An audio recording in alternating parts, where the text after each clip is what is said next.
Yàgbéyàájú ọkùnrin ogun. Kókó legun Yésù kò lè gun àgbàdo ká sọ̀rọ̀ ká bá bẹ́ẹ̀ báyìí ní ìyá ọmọlúàbí.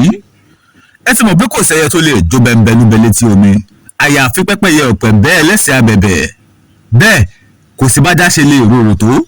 Kò lè sojú méjì lẹ́ẹ̀kan náà. Olúbùnmi ló kọ mi Àdẹ̀sá Ọmọláníyì. Ẹ káàbọ̀ sórí ìkànnì Yàgbéyàájú TV níbi tá a ti máa ń fún yín láwọn ìròyìn lọ́lọ́kan òjọ̀kan. Ẹ̀yin kọ́ yìí òní tún máa légbá kan jọ̀rin lọ o. Ẹ wá nǹkan fìdílé tàbí ká ẹ fìdílé nǹkan o. Ẹ máa bá mi ká lọ.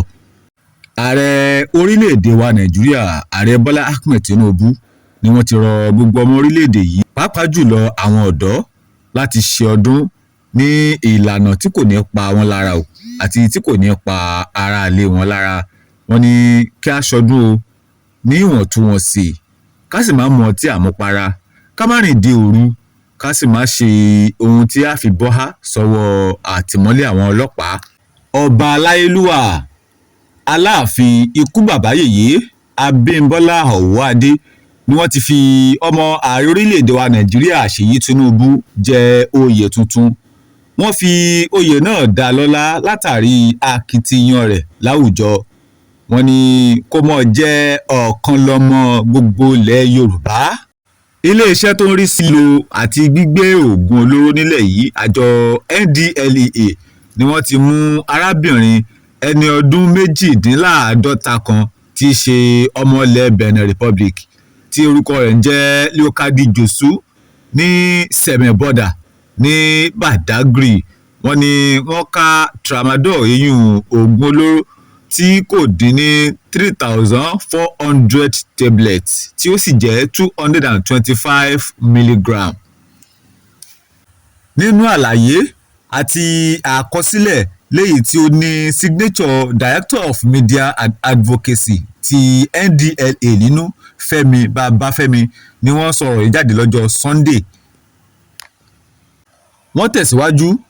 Wọ́n ní lọ́jọ́ Thursday tí í ṣe on the 18th of December ni àwọn mú arákùnrin kan náà ní Muritala Mohammed International Airport ní Ìkẹjà nílùú Èkó, ẹni tí í ṣe ẹni ọdún 36 tí orúkọ rẹ̀ ń jẹ́ Nwaneme Robinson Destiny.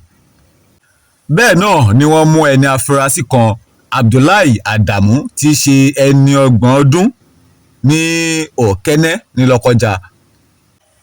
Àwọn nǹkan tí wọ́n bá lọ́wọ́ tiẹ̀ ní igbó Colorado pẹ̀lú synthetic cannabis. Nígbà tó ń gbìyànjú láti wọ ọkọ̀ òfurufú a Royal Air Maroc flight tó lọ sí Milan ní orílẹ̀-èdè Italy. Nínú ẹrù tó gbé lọ́wọ́ ni wọ́n ti rí tramadol tí kò dín ní 1000 kan tí í ṣe 225 milligram pẹ̀lú tapentadol tí kò dín ní 200 milligram. Olóyè Sunday Adéyẹmọ tí gbogbo èèyàn mọ̀ sí Sunday Igboho, tí wọ́n jẹ́ ajá fún ìfilọ́lẹ̀ orílẹ̀-èdè ọmọ Yorùbá, ni wọ́n ti sọ fún àwọn ọmọ orílẹ̀-èdè yìí o wípé tí ìjọba bá kùnà láti dáàbò bo orílẹ̀-èdè wa Nàìjíríà pàápàá jùlọ ilẹ̀ Yorùbá, àwọn tó ń padà bọ̀ o lórílẹ̀-èdè yìí láti wá dáàbò bo àwọn ọmọ káàárọ̀ oòjíire. Olóyè Sunday Igboho ni wọ́n fọ̀rọ̀ yìí léde látàrí ìpànìyàn ìgbénisálọ tó ń ṣẹlẹ̀ nílọ́lọ́ yìí, pàápàá jùlọ láti ọ̀dọ̀ àwọn Fúlàní darandaran tí wọ́n ń wọnú ìlú bó ṣe wù wọ́n, tí wọ́n sì ń kó àwọn ènìyàn lógúnlógún lọ́gbọ̀nlọ́gbọ̀n. Ni wọ́n ṣàlàyé wípé tí ìjọba bá kùnà láti dáàbò bo àwọn ọmọ orílẹ̀-èdè Nàìjíríà lọ́wọ́ àwọn ajínigbé, àwọn ń bọ̀ o láti wá dáàbò bo àwọn ọmọ káàárọ̀ oòjíire. Kọ́lọ́run má fà wá sínú àdánwò, kó gbà wá lọ́wọ́ bìlísì. Kò sóhun tó dàbí òmìnira o. Gbogbo àwọn ọmọ tí wọ́n jí kó ní iléèwé St. Mary Catholic School tó wà ní ìpínlẹ̀ Niger ni wọ́n ti rí ìtúsílẹ̀ o. Ní ọjọ́ 21 oṣù kọkànlá ni àwọn ajínigbé ni wọ́n ṣe ìkọlù sí iléèwé St. Mary Catholic School tó wà ní ìpínlẹ̀ Niger. àwọn àjọ tó ń rí sí gbígbé àti lílo oògùn olóró nílẹ̀ yìí, àjọ NDLEA, ni wọ́n ti fi ọwọ́ òfin gbé arábìnrin kan o, Sódùnkẹ́ Yétúndé Simbiat, nílùú Èkó, ẹni ọdún mọ́kàndínlógójì, tí ń ṣe òwò oògùn olóró cocaine tí kò dín ní 23.50 kilogram ni wọ́n bá ní yàrá ibi tí àwọn ọmọ rẹ̀ ń sùn. NDLEA ni wọ́n ṣàlàyé wípé ní ọjọ́ kẹsàn-án oṣù kejìlá ọdún tá a wà nínú èyí, tí ó bọ́ sí ọjọ́ Tuesday, ni wọ́n lọ gbé arábìnrin náà o ní ibùgbé rẹ̀ ní nọ́mbà 31 Ọ̀nàsànyà Street, Sùúrùlérè ní ìlú Èkó. Inspector General of Police IGP Káyọ̀dé Adéolú Ẹgbẹ́tókun PhD NPM ni wọ́n ti pàṣẹ fún àwọn ọlọ́pàá káàkiri orílẹ̀-èdè yìí kí wọ́n jáde síta o, kí wọ́n túyáyá fún ìdáàbòbò àwọn ọmọ orílẹ̀-èdè yìí lásìkò pọ̀pọ̀ ṣinṣin ọdún tó ń lọ lọ́wọ́. Wọ́n gbé ìgbésẹ̀ yìí látàrí ìrúkèrúdò àti gbogbo hílàhílo àwọn ajínigbé àti àwọn agbésùmọ̀mí tó wà lórílẹ̀-èdè yìí. Kọ́lọ́hún jọ̀ọ́ kó máa ṣọ́ wa o. Arákùnrin olùkọ́ kan ní ìpínlẹ̀ Èkìtì, Joshua Afọláyan, ẹni ọdún mọ́kàndínlógójì, ni ó ti figbe ta o. Ó ní Èkìtì State University Teaching Hospital ni wọ́n ti yọ kíndìnrín òun méjèèjì láì nímọ̀ sí òun nínú. Arákùnrin Joshua Afọláyan ló ní ìjàmbá ọkọ̀ ní inú oṣù kẹsàn-án ọdún tá a wà yìí, léyìí tí ó fa kí wọ́n gbé e lọ sí ilé ìwòsàn láti ṣe iṣẹ́ abẹ fún un. Níbẹ̀ ni wọ́n ti yọ kíndìnrín rẹ̀ méjèèjì láì ṣe pé ó mọ̀ nípa rẹ̀. Ní ọ̀sẹ̀ díẹ̀ sẹ́yìn ni ààrẹ Bọ́lá Ahmed Tinubu pàṣẹ fún Inspector General of Police IGP Ẹgbẹ́tókun Káyọ̀dé wípé kí wọ́n rí dájú pé gbogbo àwọn ọlọ́pàá tí wọ́n ń tẹ̀lé àwọn olóṣèlú tàbí àwọn èèyàn pàtàkì gẹ́gẹ́ bí private escort kí wọ́n kúrò lẹ́yìn wọn o, kó ní kálukú padà sí iṣẹ́ rẹ̀, nítorí pé ohun tí wọ́n gbáradì fún ni láti dáàbò bo ìlú, kì í ṣe láti dáàbò bo ẹ̀yọ ẹnìkan ṣoṣo. Kí wọ́n sì fi àwọn NSCDC, àwọn ààbò ara ẹni làbò ìlú, kí wọ́n fi wọ́n rọ́pò àwọn ọlọ́pàá náà.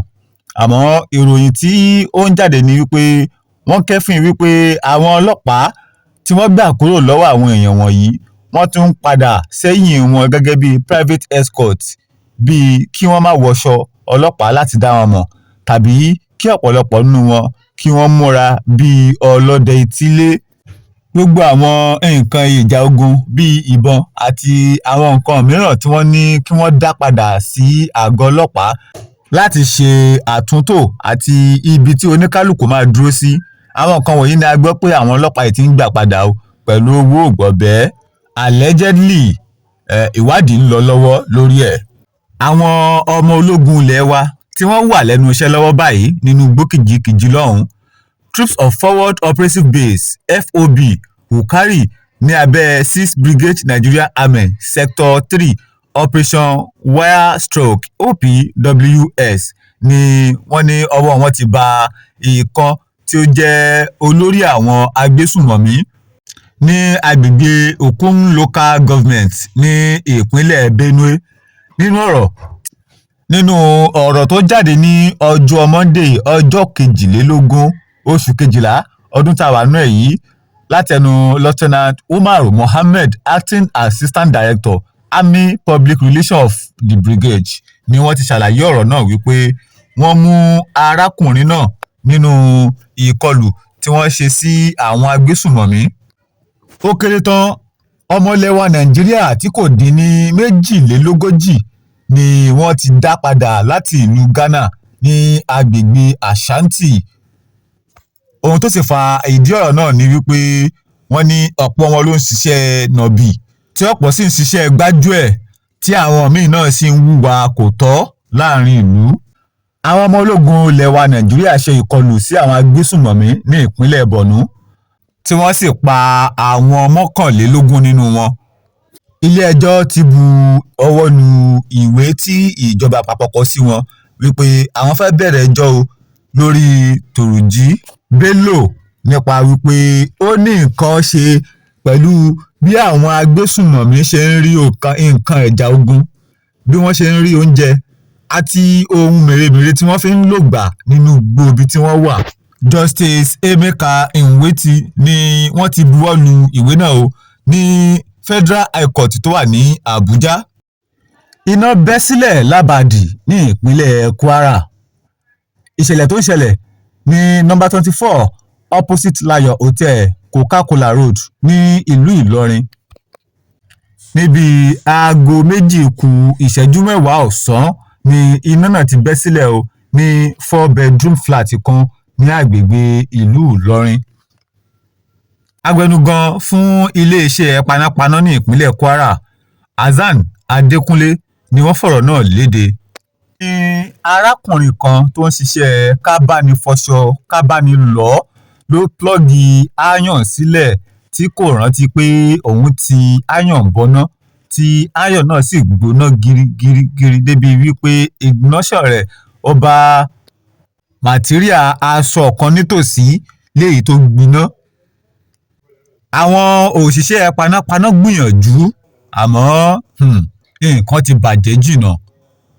Ẹni tí ó jẹ́ Director of the State Fire Service, Prince Falade John Olúmúyìwá, ni wọ́n ti rọ àwọn olùgbé agbègbè náà wípé kí wọ́n máa gbìyànjú àbí kí wọ́n máa rí dájú wípé wọ́n yọ gbogbo nǹkan tó bá jọmọ́ ohun èlò iná kúrò nínú iná o, kí wọ́n sì máa gbé iná wọn sí neutral kí wọ́n tó máa jáde nílé, kí wọ́n sì máa kíyèsí àwọn ọmọ kéékèèké níbi nǹkan tó bá ti jọmọ́ iná. tó kó dùn kó pọ̀ kó pẹ́, Olúwa nífẹ̀ẹ́ fúnni o. Kò ní jù báyìí lọ fún tàsìkò yìí. Ẹ tún pàdé wa nígbà míì gẹ́gẹ́ bẹ́ẹ̀ ti mọ̀ wípé a máa fún yín jẹ back to back láwọn òròyìn tó kí n gbá kan kù yẹbẹ. Olúbùnmi ló kọ mi o, Àdìsá Ọmọláníyì. Ẹ mọ̀ tẹ́tí sí ìkànnì Yágbó Yájú TV. Ẹ bá a dòwò pọ̀ kẹ́ ẹ lè jèrè tó pọ̀ rẹpẹtẹ o. Ire o.